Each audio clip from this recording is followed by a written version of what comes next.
I don't make any secret that that's my real hope for the movie. I mean, I know it's a great movie. I know that it's a great story. I know that the performances are great, and I know that Betty Ann is simply an inspirational person.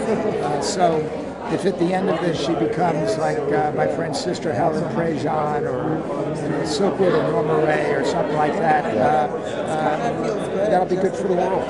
Weeks of taped interviews with Betty Ann and her family, and then I loved this story so much, and I just began, and it's a phenomenal story. You can't make this stuff up.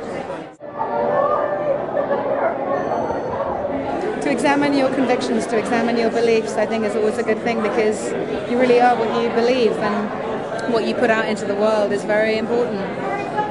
She is one of the most inspiring people I've ever met in my life, and has one of the greatest senses of humor. And you see how humor has carried her through so much hardship, so much loss.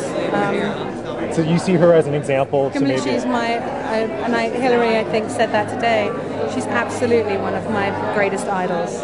And I was a little nervous, because I was expecting, having heard her story and all that she'd fought and been through, I was expecting kind of a tough, formidable, guarded person. And this woman answered her door. It was the sweetest, most humble, almost innocent person who said, "Oh, I didn't really do anything. I just did what anybody would do who loved it." And she's this incredibly loving creature. Right. And so I was shocked, really. And she took me into her house, and we just sort of opened her heart to me and her family to me. And I'm very blessed to have her in my life, and to be able to tell her story.